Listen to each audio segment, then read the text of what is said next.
Hello നമസ്കാരം. ഞാൻ നിങ്ങളുടെ പ്രിയപ്പെട്ട worry free retirement consultant Jayashree Govindan.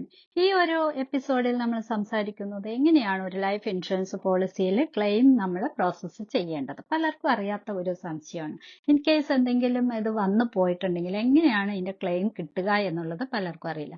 എല്ലാവർക്കും പോളിസി എടുക്കാനും അത് ഇൻസ്റ്റാൾമെന്റ് അടയ്ക്കാനും ഒക്കെ സാധിക്കും. അതിനെ കുറിച്ചൊക്കെ അറിവുണ്ടാവും. പക്ഷെ ഇത് എന്തെങ്കിലും ഒരു കേസ് വന്നു കഴിഞ്ഞാൽ ഇങ്ങനെ അതാണ് ക്ലെയിം ചെയ്യാൻ പറ്റുക എന്ന് പലർക്കും സംശയമുണ്ട്. അപ്പൊ അതിന് വേണ്ടിയിട്ടുള്ളതാണ് ഇന്നത്തെ ഈ എപ്പിസോഡ്. നമുക്ക് ക്ലെയിം പ്രോസസ്സിന് വേണ്ടിയിട്ട് വളരെ ചെറിയ കാര്യങ്ങളെ ചെയ്യാനുള്ളൂ. വളരെ കുറച്ച് സമയം അതിന് വേണ്ടതുള്ളൂ. ഇൻ കേസ് ഒരാളുടെ ഡെത്ത് ആണ് സംഭവിക്കുന്നതെങ്കിൽ അദ്ദേഹം എടുത്തിരിക്കുന്ന പോളിസിയുടെ ഡോക്യുമെന്റ്, അദ്ദേഹത്തിന്റെ നോമിനിയുടെ ID പ്രൂഫ്, ഇത്തരം കാര്യങ്ങളുമായിട്ട് LIC അല്ലെങ്കിൽ ലൈഫ് ഇൻഷുറൻസ് കോർപ്പറേഷനിലോ ഏതാണ് ഇൻഷുറൻസ് കമ്പനി എന്ന് വെച്ചാൽ അവിടെ അത് എത്തിക്കുക. അവിടെ അത് കൊണ്ടുപോയി കൊടുത്താൽ ഇൻ കേസ് നോർമൽ ഡെത്ത് ആണെങ്കിൽ മറ്റ് പ്രോസസ്സ് ഒന്നും ആവശ്യമായി വരില്ല. അല്ലാത്ത പക്ഷമാണ് ഡെത്ത് വേറെ ഏതെങ്കിലും കാരണങ്ങളാണെങ്കിൽ അതിൻ്റെതായ ഡീറ്റെയിൽസ്, അതിൻ്റെ ഡോക്ടേഴ്സ് സർട്ടിഫിക്കറ്റ്, അങ്ങനെയുള്ള കാര്യങ്ങളെല്ലാം അവിടെ സബ്മിറ്റ് ചെയ്യേണ്ടത് ആവശ്യമാണ്.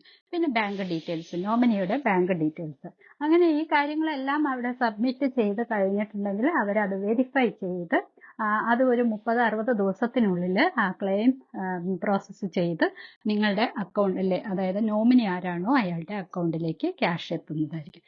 ഇത്രയേ ഉള്ളൂ അതിന് ചെയ്യേണ്ട കാര്യങ്ങൾ.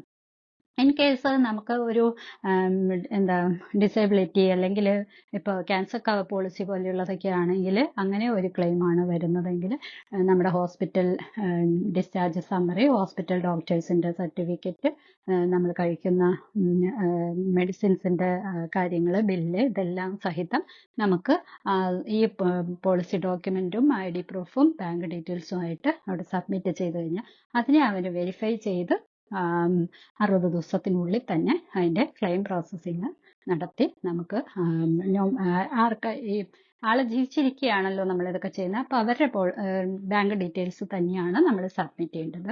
അവരുടെ ബാങ്ക് ഡീറ്റെയിൽസ്, ബാങ്കിലേക്ക് ആയ തുക ക്രെഡിറ്റ് ആവുകയാണ് ചെയ്യുന്നത്. അപ്പം ഇങ്ങനെയാണ് ഇതിൻ്റെ ക്ലെയിം പ്രോസസ്സിങ് വരുന്നത്. വലിയ നൂലാമാലകളൊന്നുമില്ല. കൃത്യമായ രേഖകൾ അവിടെ എത്തിക്കുക എന്നുള്ളതാണ് ചെയ്യേണ്ടത്.